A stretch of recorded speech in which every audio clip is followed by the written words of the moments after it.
Elections का माहौल चल रहा है ना। आपको पता है कि 2019 के इंडियन नेशनल इलेक्शन में टोटल स्पेंड क्या हुआ था? 60,000 करोड़। दुनिया का सबसे costly election. You heard that right, yes.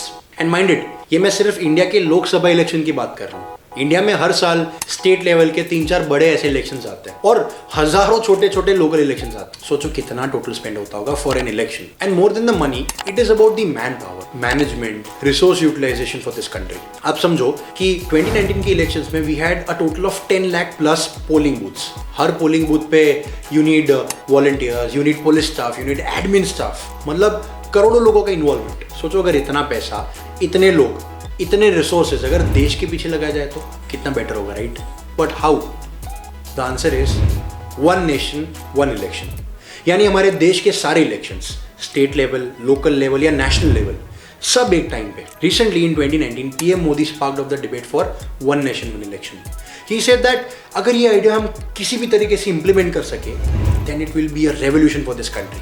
सबसे पहले बिफोर वी नो ये कैसे कर सकते हैं, लेट्स अंडरस्टैंड कि इसके बेनिफिट क्या हैं। एक, सब इलेक्शंस एक ही टाइम पे होने से देश के हजारों करोड़ों रुपए बच जाएंगे and then we can invest that money into economy, into democracy, into a lot of infrastructure activities.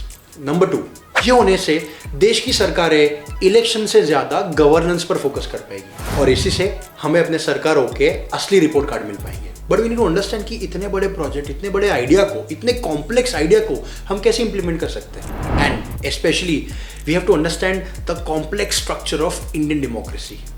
Let's understand the governance structure of India. जैसे यूनाइटेड स्टेट्स में प्रेसिडेंट रूल करता है गवर्नमेंट को, वैसे ही इंडिया में अब पार्लियामेंट रन्स द गवर्नमेंट, यानी we follow parliamentary government system. That means अगर इंडिया में कोई भी सरकार चलानी है तो पार्लियामेंट में मेजोरिटी इज नेसेसिटी। और ये पार्लियामेंट में मेजोरिटी कैसे बनती है? एमएलएज और एमपी से, यानी हमारे इलेक्टेड रिप्रेजेंटेटिव से। अब समझ लो ये इलेक्टेड रिप्रेजेंटेटिव्स कभी भी एक पार्टी से दूसरी पार्टी में शिफ्ट कर सकते हैं, जैसे हम देखते आ रहे हैं। और जब ये एक पार्टी से दूसरी पार्टी में शिफ्ट होते हैं तब सरकार की मेजोरिटी भी चेंज हो जाती है, यानी हमारी सरकार गिर भी सकती है और कोई भी नई सरकार बन भी सकती है। अब ऐसे टाइम पे without additional elections how would we able to form a government? और अगर हमें वन नेशन वन इलेक्शन के कॉन्सेप्ट को इंप्लीमेंट करना है ना, दैट मीन्स कि हमें कोई एडिशनल इलेक्शन नहीं करवाने। दैट मीन्स जब तक we do not end the tenure of the current government तब तक पार्लियामेंट ही, president have to rule the government and that is something that हमारी पॉलिटिकल पार्टीज कभी भी एग्री नहीं करेंगी। एक और व्यू पॉइंट समझते हैं। इंडिया में करंटली अलग अलग टाइम ड्यूरेशन पे अलग अलग स्टेट और नेशनल लेवल के इलेक्शंस होते रहते हैं, यानी सब इलेक्शंस आर स्कैटर्ड। अगर वन नेशन वन इलेक्शन को इंप्लीमेंट करना है तो हमें एक बार के लिए कुछ स्टेट गवर्नमेंट्स के टेन्योर को एक्सटेंड करना पड़ेगा या तो कर्टल करना पड़ेगा। फॉर एग्जाम्पल गुजरात में भी 2022 में इलेक्शंस आने वाले हैं और नेशनल इलेक्शंस होंगे 2024 में। तो मान लो अगर वन नेशन वन इलेक्शन के कॉन्सेप्ट को इंप्लीमेंट 2024 से करना है तो हमें गुजरात की करंट गवर्नमेंट का टेन्योर या तो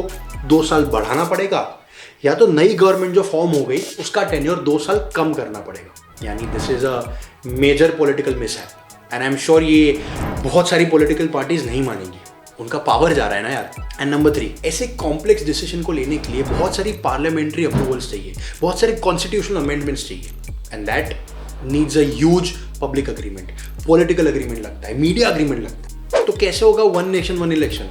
यार हमारे देश की एक ही तो खास बात है कि इतने कॉम्प्लेक्स स्ट्रक्चर में इतने कॉम्प्लेक्स डिसीजन को लेने के लिए एक सिंपल चीज चाहिए, पब्लिक अग्रीमेंट। और पब्लिक अग्रीमेंट कैसे आती है? Media debates, PR, awareness. And I am very sure PM Modi ने 2019 में यही कर दिया। He has started the arguments, he has started the debates for one nation one election. In the coming time, I will not be surprised अगर आपको one nation one election के बारे में टीवी शोज पे, न्यूज चैनल्स पे debates ना मिले तो जैसे ही पब्लिक अग्रीमेंट आने लगेगी और जैसे ये अवेयरनेस बढ़ती जाएगी, आई थिंक वैसे ही हमारे देश में एक रेवोल्यूशन आए and this revolution will be called one nation one election. यानी जेन्युइनली सरकारें गवर्नेंस पर फोकस कर पाए, डेवलपमेंट पर फोकस कर पाए और ना ही सिर्फ इलेक्शंस लड़ने। Waiting for that day. Till then like, comment and follow my channel.